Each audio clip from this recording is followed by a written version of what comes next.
बघणार आहोत ज्याचे नाव आहे फुनके। त्याला पानोळे सुद्धा म्हणतात। चला तर मग बघूयात। त्याच्यासाठी लागणार आहे आपल्याला तुरीची डाळ, जी आपल्याला कमीत कमी 4 ते 5 तास भिजवून घ्यायची आहे, स्वच्छ धुवून आणि भिजवून घ्यायची आहे।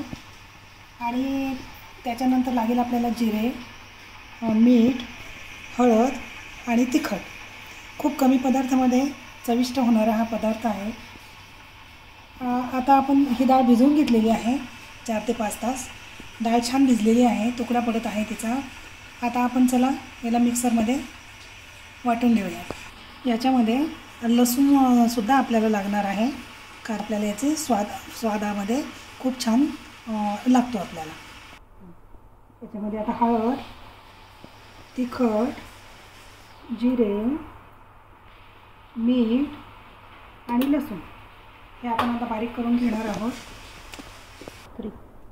आता हे आपलं मिश्रण वाटून तयार आहे। भिजवलेली तुरीची डाळ, जिरे, लसूण, तिखट, हळद, मीठ हे सगळं आपण याच्यात टाकून थोडंसं जाडसर असं हे मिक्सरमधून वाटून घेतलेलं आहे। आता इथे बघा, आपण हे वडाची पानं घेतलीत। वडाच्या पानांचं महत्त्व सांगण्याचं गरजच नाही आहे। याच्यात वडाचं पानं आपल्याला खूप मोठा ऑक्सिजनचा स्रोत आहे आणि वडाच्या झाडाचे सगळेच आपल्याला फायदे माहितीच आहेत। तर मी आता इथे पाणी उकळायला ठेवलेलं आहे आणि याच्यामध्ये एक चाळणी तेल लावून ठेवलेली आहे। आता आपल्याला हे फुनके असे 2 प्रकारचे करता येतात, मी दाखवते तुम्हाला।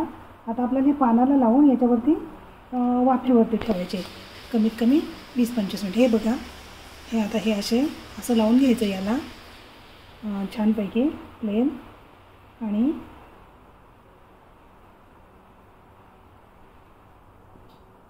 हे असं ठेवायचं। हे बघा, हे मी असे पानं लावून घेतले। अगोदरच पाणी उकळत होतं याच्यामध्ये। आता आपण हे झाकून ठेवू।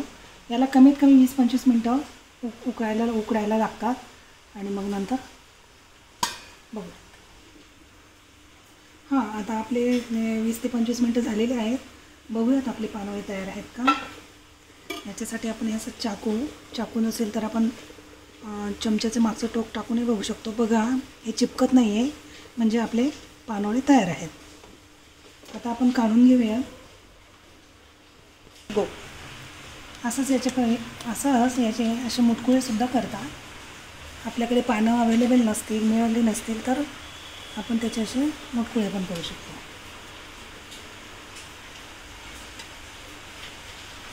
तर असे आपले वडाच्या पानावरचे पानोळे तयार झालेले आहेत।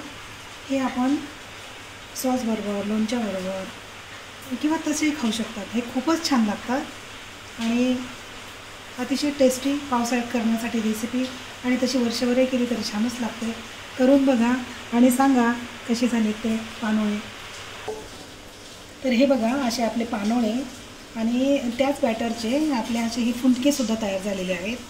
हे फुनके तुम्ही आणि पानोळेसुद्धा लोणच्याबरोबर, सॉसबरोबर असे खाऊ शकतात, छान पाऊस पडत असताना, किंवा असे वर्षभरसुद्धा खाऊ शकतात। बघा, ही रेसिपी करून बघा, खाऊन बघा आणि कशी झाली ते मला सांगा, आणि कमेंटद्वारे कळवा, आणि सबस्क्राईबही करा, शेअर करा।